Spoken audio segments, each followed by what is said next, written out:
Maayong adlaw kanimo DJ Sam, ingon mo na sa imuhang mga followers. Tawagan na lang ko sa pangalang Lilibeth.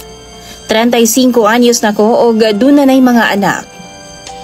Minyo na ko DJ Sam og na ako karon sa Davao Oriental. Ang akong problema nga ako ang i-share pod sa inyo ha. Mahitungod kini sa ako ang bana nga tawagan na lang pod nato sa pangalang Pido. DJ Sam, grade 5 pa lang ming duha ni Pido, nagkauyab na ming duha. Buutan si Pido, hilumon og dili gid mo tingog. Gawas lang kung ikaw ang una nga musulti sa iyaha. Wa ko'y laing karelasyon, gawas kang Pido.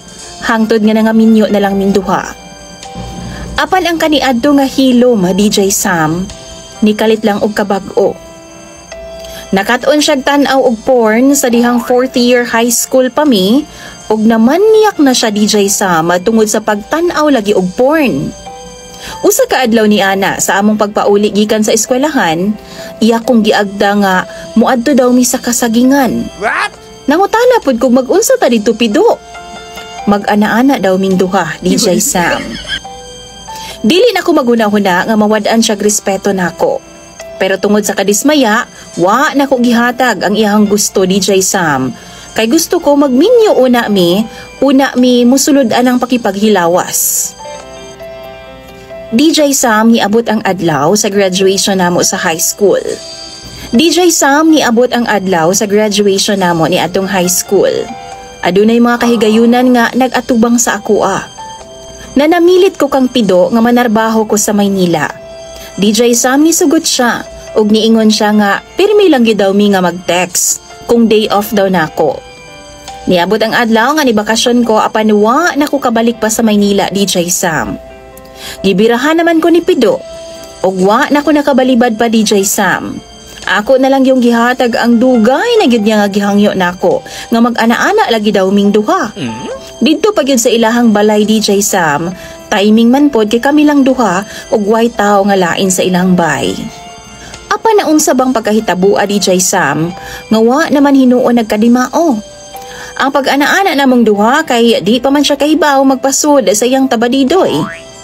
Hinuon nagsuggest siya, DJ Sam, nga tan-awon kuno namo sa porn kung unsay angay buhaton sa iyang tabadidoy.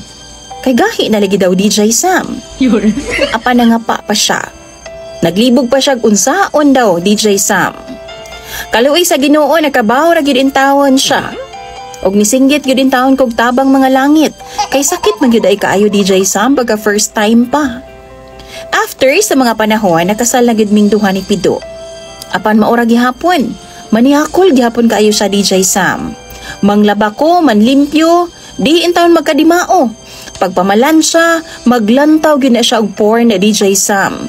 Di nagid ko kaatiman sa buluhaton kay guyuron na ko niya paingon sa kwarto para mag-ana-ana lagi daw ming duha. Sa nadugay, DJ Sam, naglagot na gid ko pag-ayo. Labi na kay muhangyo siya na kog bira. Tapos kapoy kaayo ko, dili man gyud ko. Kapuyan ko, DJ Sam. Kabalo mo dugay kayo mahuman si Pido. Mudagan gud og 3 ka oras ang pagbira niya sa akoa. Sa last na uwag-uwag niya, DJ Sam, nagpumiglas jud kog taman. Nasuko siya sa akoa. Ug iyahan naman hinuong gigisi-gisi ang akong sinina, DJ Sam, kay tindog na daw kaayo ang iyang tabaditoy. Ug dihang iyaha kong gipugos og pahigda na sa kama, tapos siya ni ubo na po, DJ Sam. Tungod sa akong kalagot kay wa lagi ko sa mood ug napugos lang ko makipaghilawas niya, ako bitang gigunitan og gibira pag-ayo ang iyang tabadidoy aron nga matagam, DJ Sam. Tungod ni adto ni singgit gid siya taman sa kasakit. Sukad di adto, DJ Sam, nitagam na siya. Wa na siya gapanghirit-hirit nako. Nalipay pud ko kay makapahuway nako. Pero Sam, kalit lang man siyang nibalik sa iyahang naandan. Hilumon na pud kaayo siya. Talagsan na lang mutingog nako, DJ Sam. Akong huna-huna basin hangtod karon nasuko gihapon siya nako. Ug naghuna-huna ko, DJ Sam, nga basin og kinahanglan na pud no nga mangayo kog pasaylo sa akong nabuhat sa iyaha. Sa pagbira sa iyang tabadidoy. Unom na kabulan, DJ Sam, nga ingon ana si Pido. Og nabalaka na jud ko kay nanibago lagi ko. Nibalik siya sa iyang pagkahilumon ni adto mga bata pa mi. Magsorry na baka ko sa iyaha, DJ Sam, para magtingugay naming duha. Unsabay angay na kong buhaton. Kung kamo mga followers ni DJ Sam mga akong pangutanon, unsabay angayan, tambagi daw ko ninyo be kay ako ng pangbasahon tanan sa comment section. Imong follower DJ Sam, Lily Beth.